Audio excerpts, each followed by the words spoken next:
ரெண்டு ஸ்பூன் எண்ணெய் விட்டு அது கூட ஒரு 5 இல்லைன்னா 6 பல்லு பூண்டு சேர்த்துக்கலாம். அது கூடயே 2 துண்டு இஞ்சியும் சேர்த்துக்கலாம்.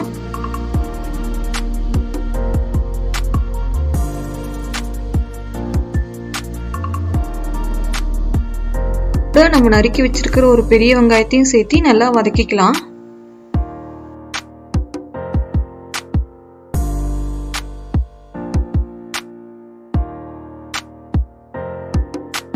இப்போ அது கூடயே நறுக்கி வச்சிருக்கிற ஒரு 2 தக்காளியையும் போட்டு நல்லா வதக்கிக்குவோம். வதக்கிட்டு ஒரு 2 நிமிஷம் அது நல்லா வேக வைக்கலாம்.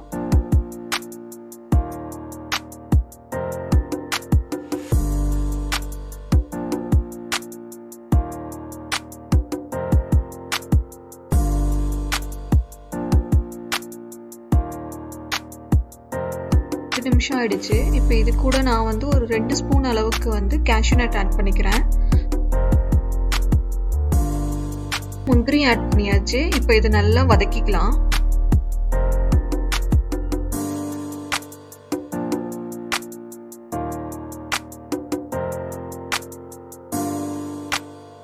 நல்லா வதங்கிடுச்சு. இதை நம்ம ஆற வச்சு ஒரு மிக்ஸி ஜார்ல அரைச்சு வச்சுக்கலாம். இன்னொரு பேன்ல எண்ணெய் விட்டு அது கூட நான் ஒரு 100 கிராம் பன்னீரை நல்லா டோஸ்ட் பண்ணி எடுத்துக்கிறேன்.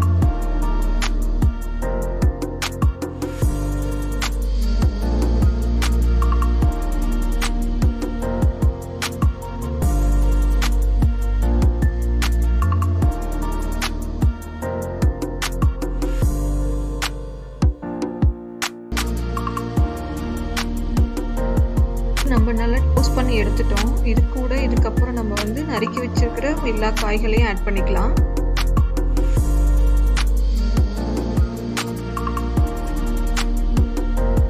ஒரு கப் உருளைக்கிழங்கு நறுக்கி வச்சிருக்கிறத ஆட் பண்ணிக்கிறேன்.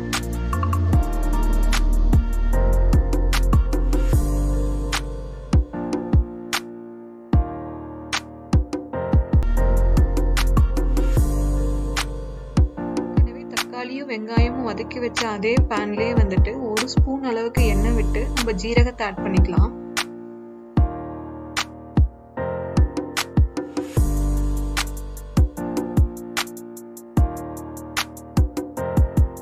இது கூட மஞ்சத்தூள் ஒரு 1/2 ஸ்பூனும் மிளகாய் தூள் ஒரு ஸ்பூனும் போட்டுட்டு நல்லா மிக்ஸ் பண்ணி விடுறேன்.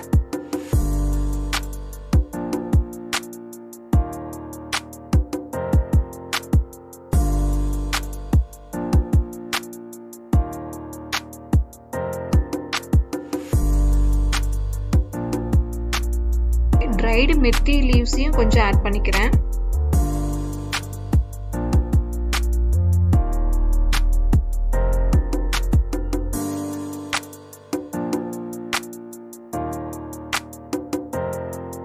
இதுல 1 ஸ்பூன் கொத்தமல்லி தூளும் 1 ஸ்பூன் ஜீரகத்தூளும் ஆட் பண்ணிக்கிறேன்.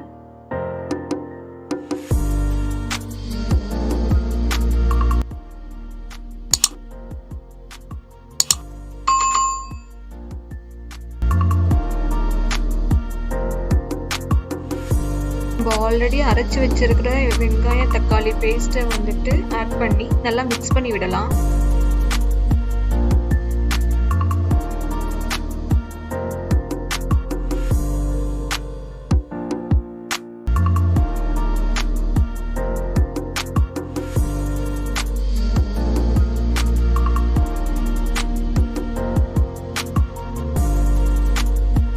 மசாலா ஒரு 1/2 ஸ்பூனும் உப்பு ஒரு 1 ஸ்பூனும் ஆட் பண்ணி நல்லா வதக்கிக்கலாம்.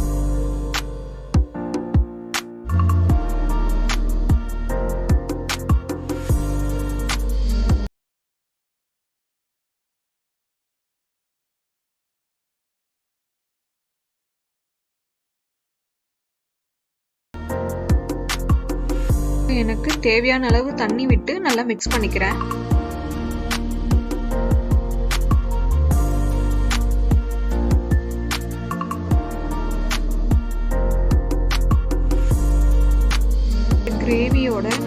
ஆல்ரெடி வந்து வதக்கி வச்சிருக்கிற எல்லா வெஜிடபிள்ஸையும் போட்டு நல்லா மிக்ஸ் பண்ணி வைக்கலாம்.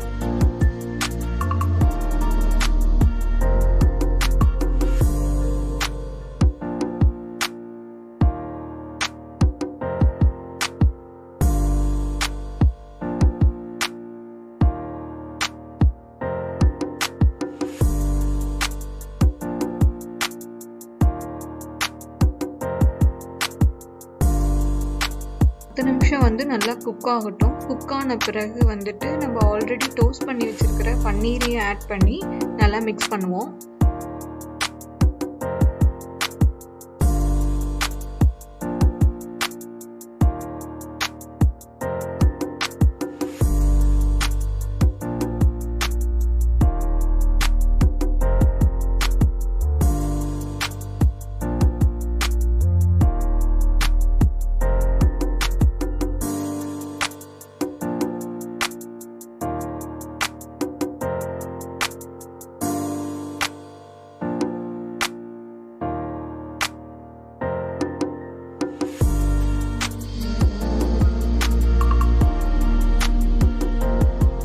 ஸ்பூன் அளவுக்கு ஃப்ரெஷ் க்ரீம் ஆட் பண்ணி மிக்ஸ் பண்ணிக்கிறேன்.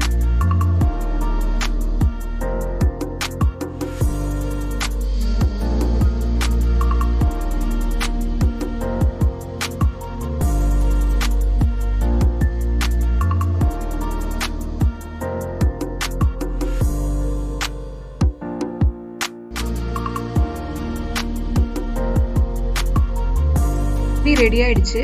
இது கூட நம்ம கொத்தமல்லி தழை தூவி இறக்கிடலாம்.